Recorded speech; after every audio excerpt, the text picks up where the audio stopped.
name's Erik Pappas. I grew up in Beverly, born and raised. I want to say it's 1971 or 72. I first started playing here at Pee Wee's as a 5 or 6 year old.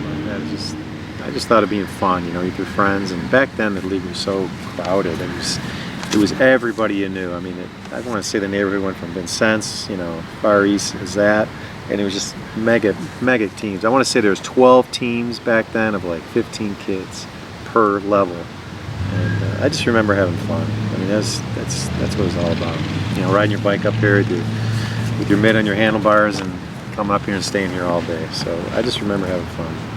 The one coach I probably remember the most is Mr. Wiz, Mr. Valentine probably. You know, Mr. Valentine was a character. Mr. Wiz was always, it seemed like the old, sweet old man, and he never aged after that. Once he got old, he stayed like that for 25 years. So I always remember him. He lived right down here and saw him all the time. Even after I was done playing, I'd always see him. And John, his son, was my coach at Little League Dodgers. And I was on the team when he died. It was very sad. I'd say it was 77 or 78. So Ridge-Beverly, I probably played here till I was 16. I think that was probably senior league. Actually, my brother Keith was the coach. And then I went on to play in Joliet. There was I guess it was probably the first wave of travel teams. I heard that there's a team out there, it's just called the Joliet Musser Mohawks and Gilbert Electric. Those are like the two big teams out there. And I was fortunate enough, I got a tryout with them and made the team. And I played with them in my high school years, along with playing with Mount Carmel, but I played there in the summer. So in the summers, like when I was in high school, I played with the Musser Mohawks and Gilbert Electric, which really gave me a lot of exposure to like so-called scouts, colleges, pros mainly. A lot of pros were looking at those teams because there are a lot of great players on those teams. And that's what pretty much put my name on the map as far as baseball.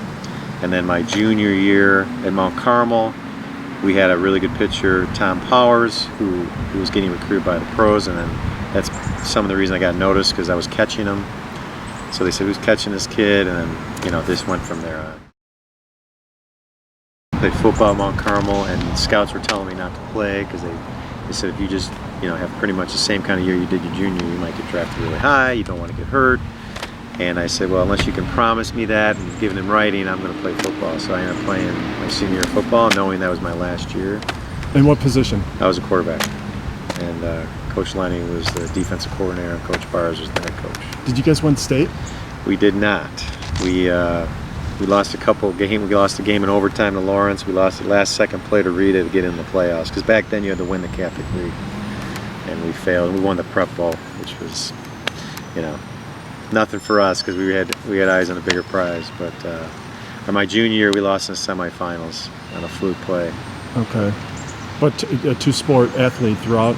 Yeah, I played both sports, you know, all through high school. And funny story, a lot of people didn't even know I played baseball.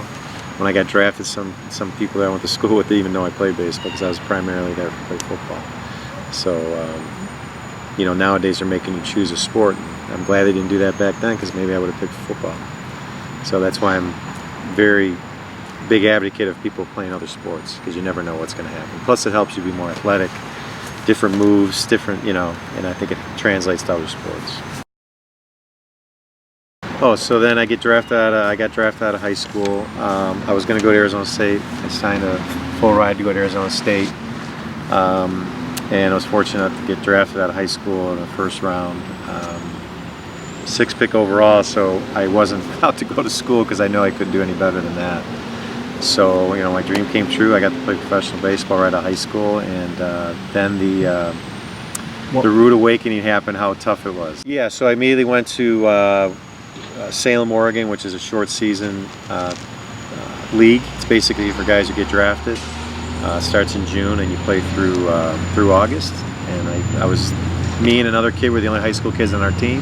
It was all college kids, all Americans, all stud college players, and I was playing against college kids. And you know, that's when I first learned about failure. You know, so you know, I got a wood bat in my hand for the first time. I think that actually helped me when I got to pro ball because as a kid in the 70s, you did use wooden bats. So the wooden bat wasn't as big of a transition as for now these kids because they grew up with aluminum bats. It's a wooden bat, you have a very small space to hit it. And anyways, but I went to pro ball with a wooden bat for the first time in years of using aluminum and playing with college, studs. It was my first experience of failure many times over. So, I struggled as a kid and in the pro ball, and I just kept working hard because I remember scouts would tell me, hey, you gotta realize you're gonna fail, and character is probably one of the bigger things we look for. So you just know you're gonna have to work your butt off, and I'll never forget that. And watching, that's why it's so important to have good teammates. If you have good character in your team, they set example by how they work. And I busted my butt and worked as hard as I could. I know it probably happened a little later than it probably should have, maybe 2 or 3 years too late, meaning I probably didn't know how to really work until a couple of years. You kind of learn how to work.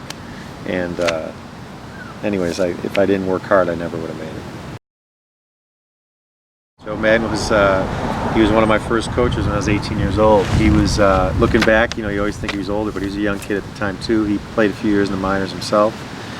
Anyways, I always remember Joe being one of the most positive, fun guys to talk to on the coaches. Some coaches, they're too negative, and especially as an 18-year-old who, looking back, of course I should have struggled. And he was always the guy saying how normal it is for me to struggle, and just keep working hard, keep your head up, we still believe in you. And he was always that guy for me. And he's the same guy, people perceive on TV. He's just that good guy, always upbeat, and I think that's why he's such a successful manager in the big leagues. Yeah, we actually had a reunion from our Angels days. I was drafted by the California Angels, and we had a reunion of like a 5 or 6 year span, and I haven't seen guys in 30 years, and we did that just past spring. And we called Joe, and he made it there, and he was there hanging out with us for an hour or two. It was awesome. That's phenomenal. Yeah. Progression of my minor league career was I was 4.5 years with the Angels. There's a rule in baseball, if you don't get protected after a certain year, a team can basically buy you off that organization. And I was protected on a AA roster for the Angels, and the Cubs purchased me, where you hear about guys getting Rule 5. So Rule 5, you hear it all the time, we got a Rule 5. A Rule 5 is if you're on a AAA roster, if they do purchase you off that team, they have to put you in the big leagues.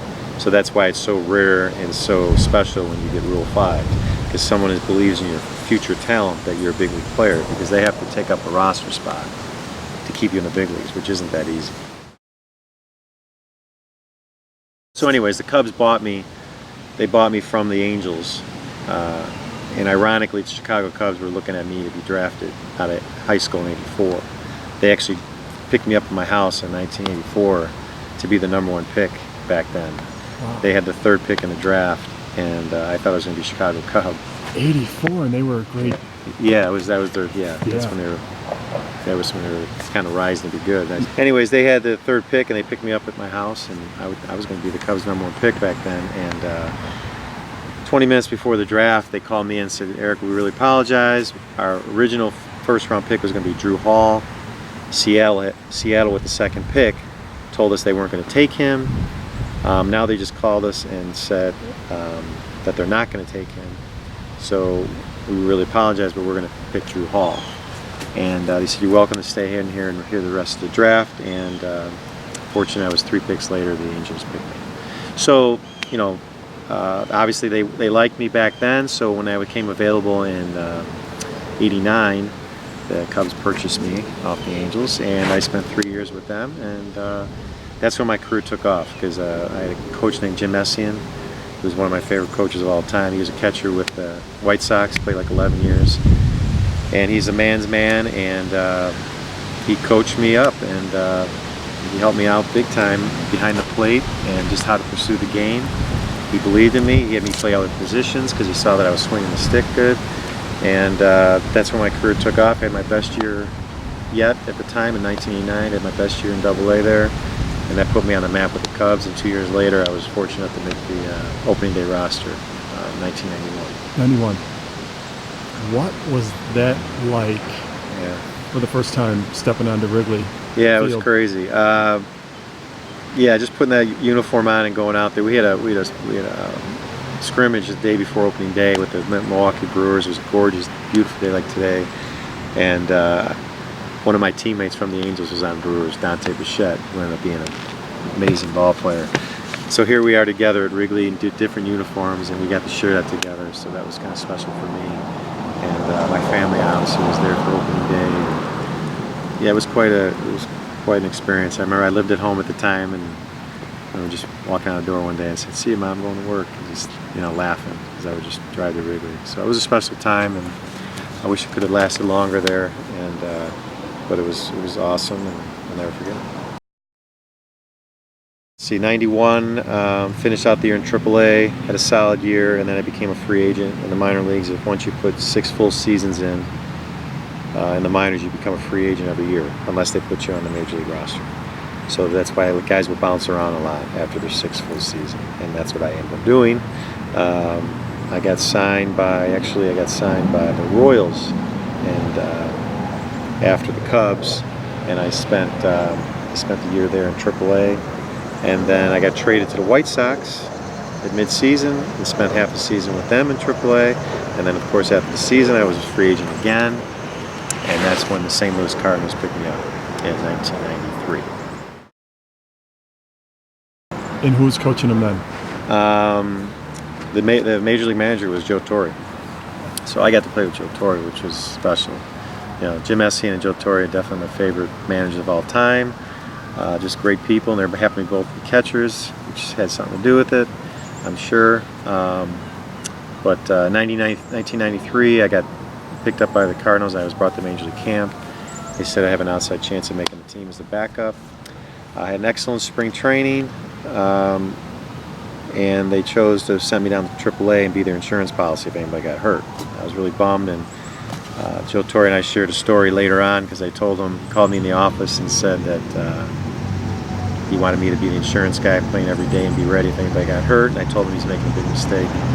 He's not bringing the team. He kind of chuckled and said, "I didn't say I wasn't making a mistake. I just said I want you being ready." So he kind of laughed about that.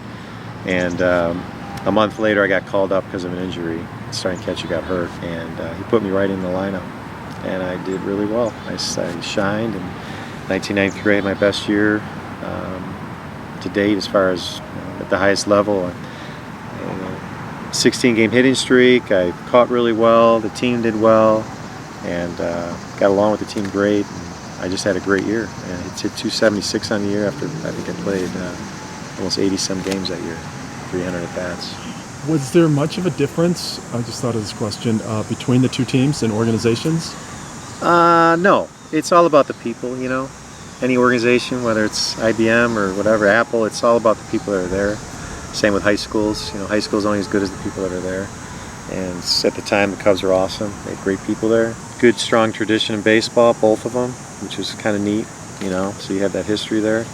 But like I said, Joe Torre and the staff there, like even the people in the front office were awesome. Awesome to me, made me feel special.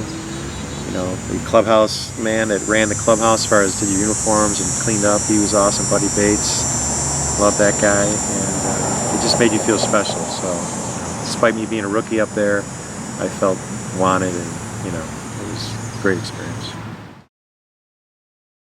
It is crazy to think that I'm the only guy that made it to big leagues from Ridge-Beverly. You said, yeah. So that obviously it makes me feel great. It's quite an accomplishment when you think about all the great players, because there were many, many, many great players, including, I remember watching my brothers play. They were 6 and 8 years older, and I still remember those days, sitting back here watching, his teams, and he had some phenomenal players on that team. And then obviously the guys I played with, there was a ton of good guys. So it does make me feel good. It's hard to believe that, that's I'm the only one, but it just shows you how hard it is to make it. And I've definitely experienced how hard it is to make it, and but it is truly amazing because there's a lot of great ball players that came out here. People always ask me, about, because I made the big leagues out of Ridge-Beverly, like, was I always the best player? Was I always shining? I just want to make perfectly clear that I really wasn't. I was always just a solid ball player. Obviously, I was one of the better players growing up, but there were so many good players that came out of Ridge-Beverly, and I really believe that part of the reason that I made it as far as I did was the perseverance and hard work, and basically being guided by the right people. I played a long time after Ridge-Beverly, and playing professional baseball for 13 years, it really taught me how to fail. And I think that's definitely helped me in the real world, that things don't come easy. You're gonna have ups and downs, and baseball really helped me with that. Helped me with teamwork, counting on your teammates and respect. But really it's about failure and adversity, perseverance.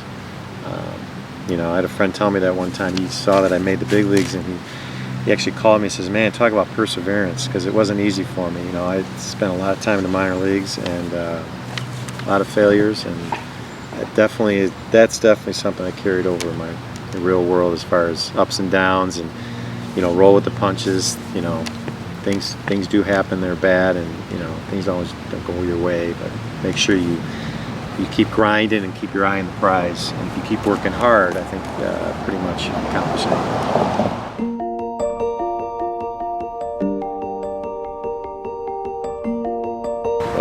Erik Pappas.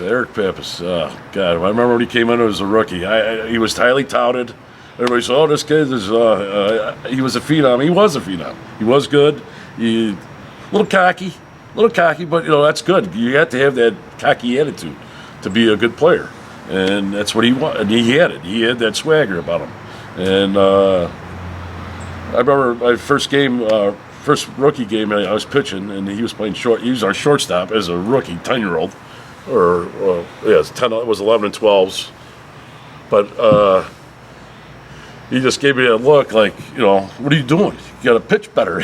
I was like, shut up, rookie, something like that. And but he was a good player, good shortstop, good pitcher.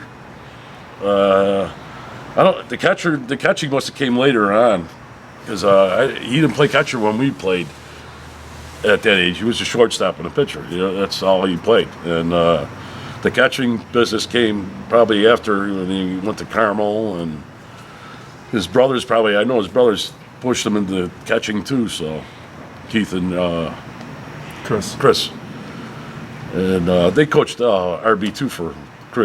They coached my younger brother and Erik before they came up from the minors to the majors. Were you surprised that Erik made it all the way to No, I'm not shocked. He had the fundamentals. He had everything down. He had all the right technique of everything, about everything. He was. I don't know who his groomers were, but they groomed him well. Yeah, so Erik Pappas, you brought up Erik. Erik's younger than me, right? He went to Mount Carmel. We never really competed against each other because of the age difference, but when I signed with the California Angels, Erik had been the first-round pick with the Angels 2 years prior. So the first introduction I knew of Erik, and we met up in spring training down in Mesa, Arizona, for my first spring training in '87, and I think we were teammates the following year in 88. Maybe you can ask Erik if we were teammates in '87, but I think we were teammates in '88 for sure. And we used to work out above his dad's cleaners. His dad had a cleaner business. Monarch Cleaners.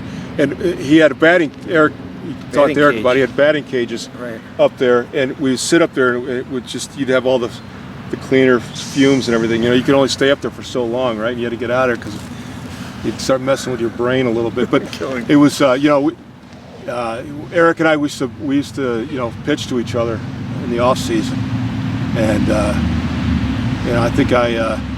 I hope I gave him a few pointers. I think I was a better hitter than he was, to be honest with you. But he did pretty well as a catcher, and he was really strong arm. I thought he was going to be a college quarterback. Actually, he was oh my gosh, he was a great quarterback for Mount Carmel. Yeah, and he was fast. Great athlete. I mean, real good athlete. Yeah, fast, very smart too. I mean, yeah, very smart player, good player, great guy. Him and I had some fun. Hung around with good crew, friends. We had some fun in the minor leagues together. Erik Pappas. When I first met Erik Pappas, his older brother Keith was pushing him down Levitt going to Sutherland to play baseball with us. After dinner, we would all get together and play fast pitch up at Sutherland.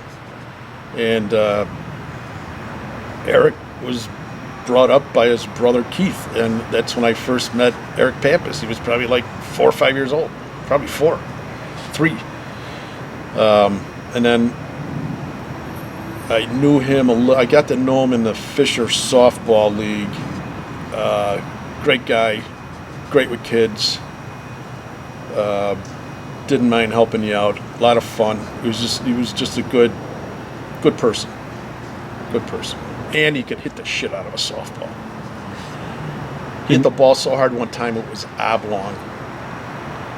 I mean, it looked like a football the way he hit it so hard. So Erik Pappas, another one, along with Danny Grunhard, probably the 2 greatest players to come out of RB. Erik was 2 years behind us, but if I remember correctly, so we never played on the same team or anything like that, but if I remember correctly, he played majors at age 10. So he was up, playing majors our final year when we were 12. And, I knew about his older brothers. I remember watching his brothers play football at Morgan Park. They were both really great athletes there. And I remember, they got this little brother. He might be the best athlete of them all. And so you heard about Erik before, we heard about him before we saw him. And then I remember him, in the majors, being real competitive. And he's 2 years behind us, right? Being really good. And then, of course, the next year and the following year, he was dominant. But I was fortunate to be teammates with Erik at Carmel on the baseball team. And he was 2 years behind us there, too. And we had a pretty decent team senior year. We had a great guy, a great ball player from St. Adrian's in Marquette Park, Jimmy Sherlock. And he and Erik were our 2 best players. So Jim was a really, really good baseball player. But Erik, as a sophomore, was neck and neck with Jimmy as the best players on our team, which was a pretty decent team. And Erik caught primarily, and he hit. And man, he was fantastic already there as a sophomore. And then the rest. I mean, his junior and senior years were enough to get him drafted. So the guy was a fantastic ball player. Rifle of an arm. And he played quarterback at Carmel too. And if I remember correctly, he was recruited to play quarterback at Michigan, on top of being drafted into the big leagues for baseball. So what an athlete! Holy cow! And nicest guy in the world too. Great teammate.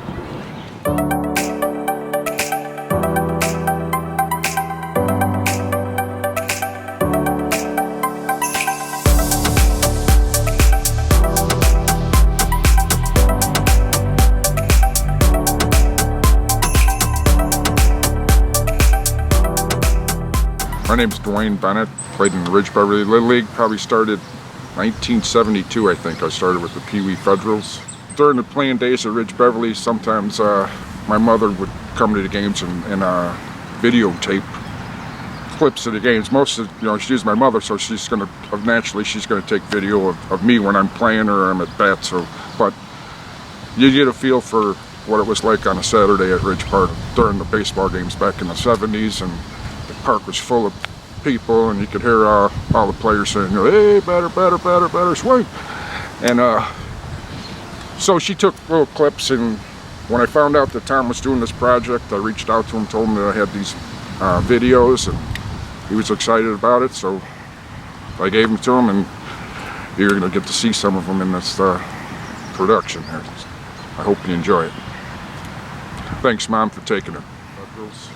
With Mr. Zano as the coach, and played Little League Pee Wees for 2 seasons. The next year, Mr. Meyercourt was our coach, and eventually, I didn't play minors. I went up to the majors after the Pee Wees, because back then, if your brother played and he was close to your age, they'd get a 2-for-1 deal. So you pick your brother, and then you got the other brother, so your family didn't have to go to 2 practices, different places, whatever. So, and I played the major Yankees for 3 years.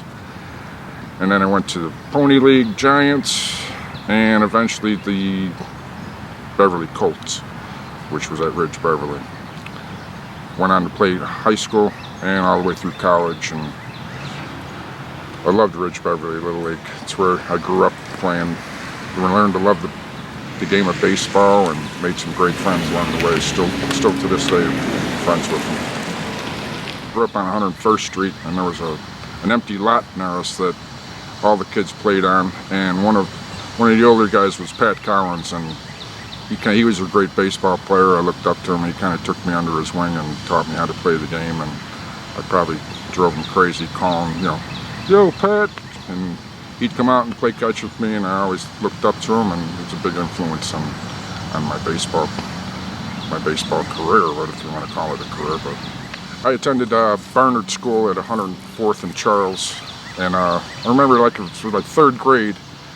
Marty Quinn, a friend of mine, transferred into Barnard and became instant friends. And I remember him saying in the spring, he says, "Are you gonna go out for baseball?" And I was like, I don't know what he was talking about. He says, "Yeah, Ridge-Beverly Little League, you join up and get on a team." And I remember going home and telling my mom, I says, "Can I play baseball?" And she's like, "Well, how much does it cost?" I was like, I think it was $10 to play.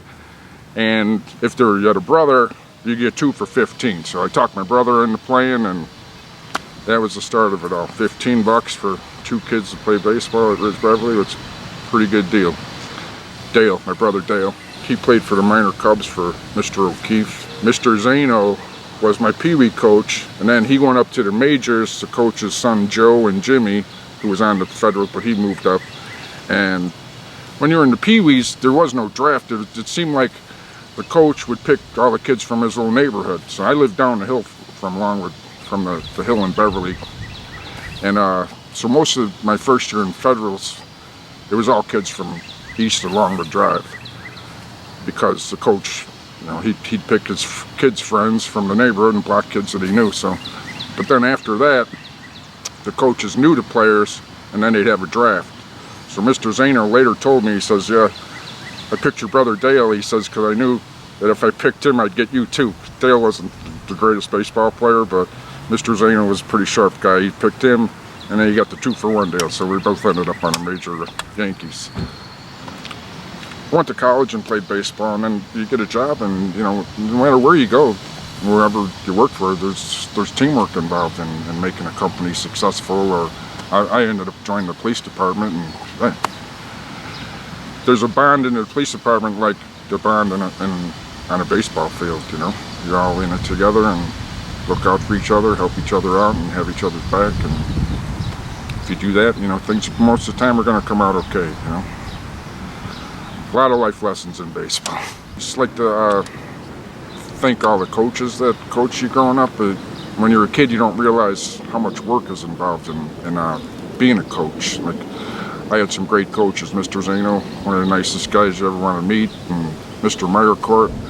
And then I had a pony coach, Mr. O'Brien. Mr. Ryan was his helper or assistant coach. They were both Chicago police officers that loved the game of baseball and wanted to give back to the community by coaching baseball. And learned a lot from them. They're great guys. And like I said, Mr. Valentine was my coach in the Colts. What a great baseball guy he was. Learned a lot from that man. And Mr. Rathberger was assistant coach for him, and that guy taught me how to pitch. So it wasn't until I grew older, had my own kids, and then I coached in the league that I realized, man, how much work it really was, and how much time you put into it, and the dedication that you had to have in order to make your team successful, and just try to teach the kids the right way to play the game. And I'd just like to thank all the coaches that coached in Ridge-Beverly. It was a great league. A lot of kids were affected by it positively, and I'm one of them.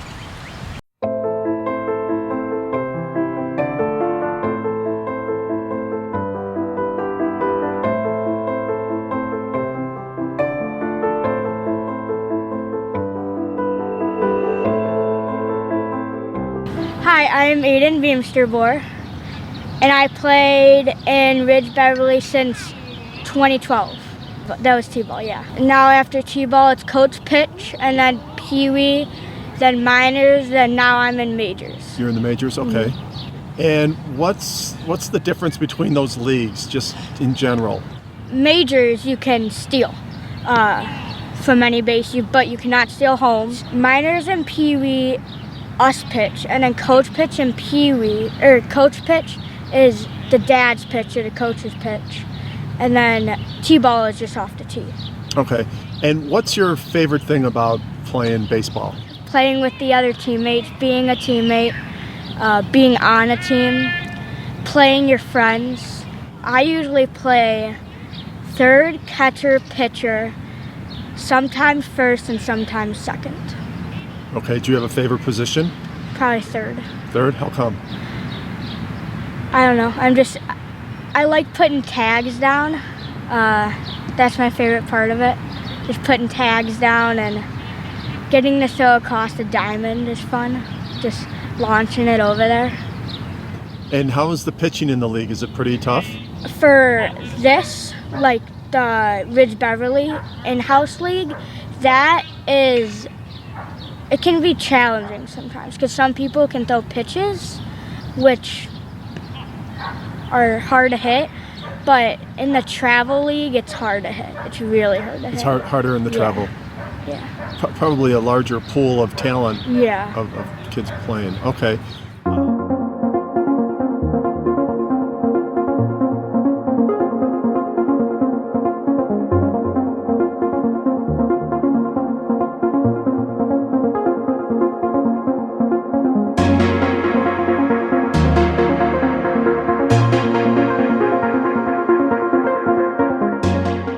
Hi, I'm Tom Beamsterbor.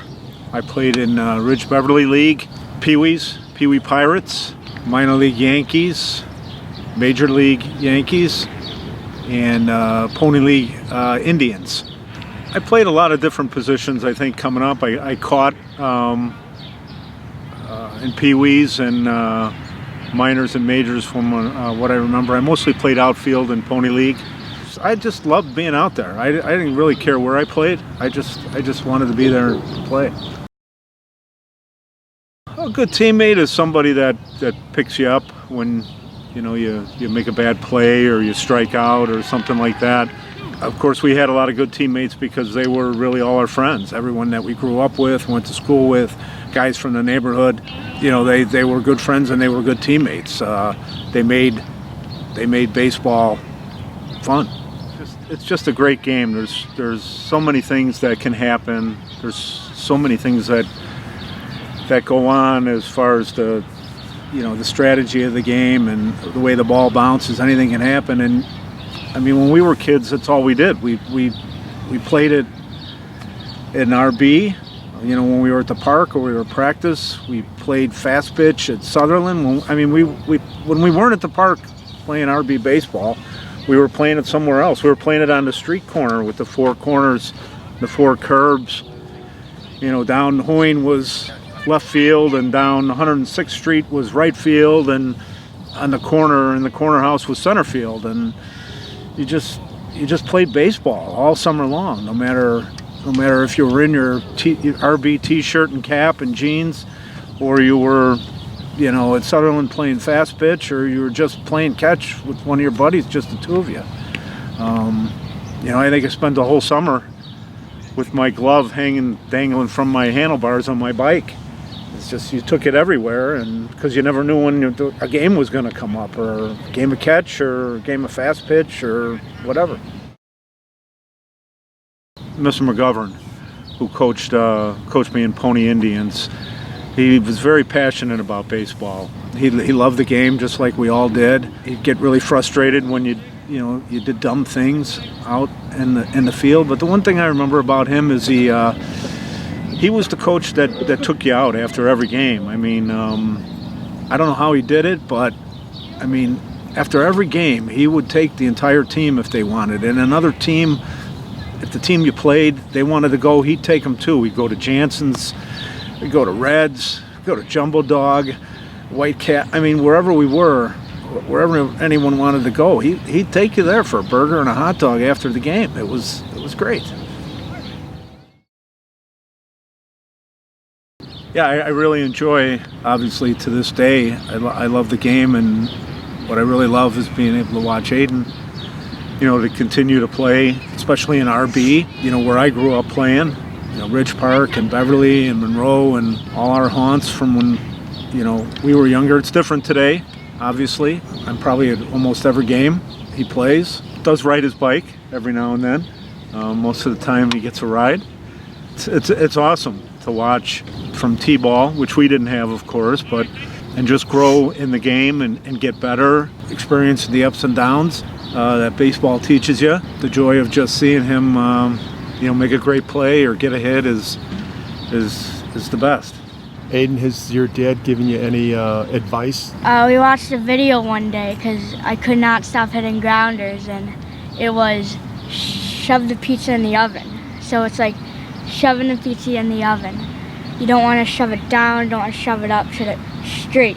Yeah, every now and then, well, actually more than now and then, we'll play catch outside of our house. I'll always ask for grounders. When I was younger, I'd always have to ask like 3 times a day, can I play catch? Can we play catch? And the answer would always be yeah.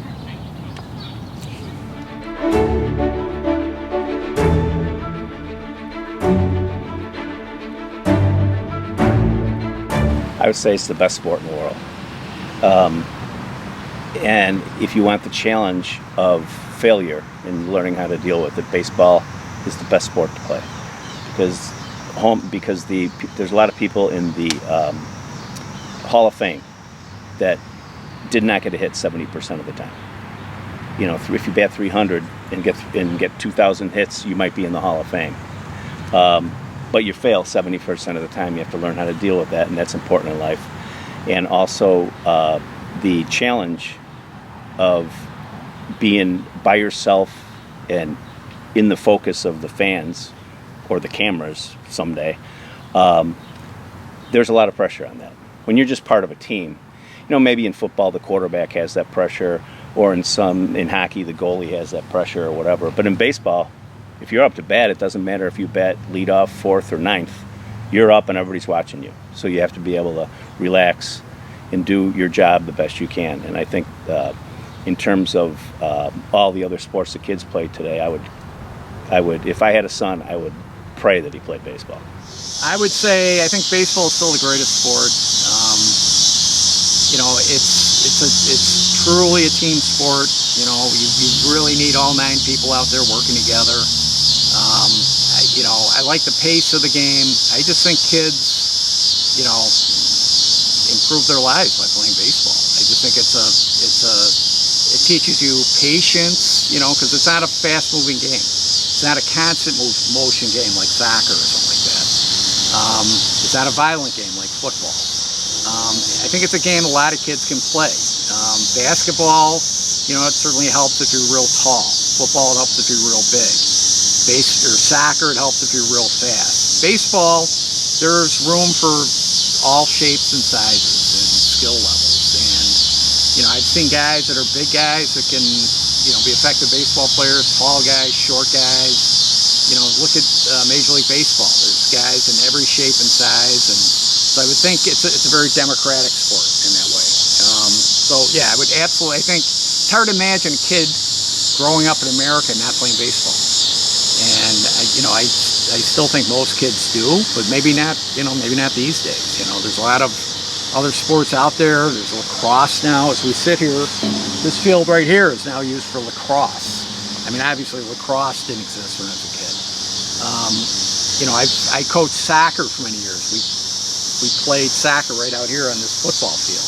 That didn't exist when I was a kid. So when I was a kid, it was pretty much baseball, football, basketball. So the kids today have a lot more options, but again, I'm glad I played. I played all through high school. I wouldn't give it up for the world. I have a lot of very, very fond memories of playing baseball. The best lesson from RB specifically wasn't necessarily, pure baseball related. It was just these great men coaching us and showing us by example, this is how you treat each other. This is how you treat each other. And so if I'm lucky, I'm half as good of a coach as the guys I had, like Mr. Mahoney and Mr. Duran and Mr. O'Keefe, and Dave and Greg Scow, and all the other dads who were involved, Mr. Valentine. if there's a Mount Rushmore of RB, right? Like those are some guys. I don't know how many heads you could put up there, but man, those are guys on my Mount Rushmore. And then you think of Mr. Wazorek and John Wazorek, Mike Maloney, Pat Curtin. I mean, these were guys who coached our age. John Wazorek and Pat Curtin and Mike Maloney. Those guys were probably like in college or so, roughly. And so they didn't have little brothers playing in the league. They certainly didn't have kids playing. They were just out here because they wanted to be involved and they wanted to help out younger guys in the neighborhood. And they're just so good to us. They're just so good to us. And so I can't, I don't think I could learn a better lesson than the example that we were shown by these guys on how to treat each other. It's really a game of failure, and if you love the game, just keep practicing and practicing and practicing and keep grinding, because the game, it will bite you in the butt, and that's just part of it, and that kind of makes it fun of it, because it's so hard, and you do fail so much that when you do, it's so rewarding when you do well. I would give them to definitely join. It's really fun to be a teammate. If you get to play with the people that you don't know, and as you're playing with them, you get to be really good friends. Being part of the team is the funnest part of baseball. Play ball. Play ball. Play ball. Play ball. Play ball. Play ball. Play ball. Tom wanted me to say play ball. Play ball.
One memory I had was when I was 11. I talked about the major red leagues. We had a pretty good team that year, and Greg and Dave Scott were our coaches, and we won a lot of ball games, and it was just fun. And I remember thinking at that age that I never wanted to get older. I wanted to be 11 and on the major red leagues for the rest of my life.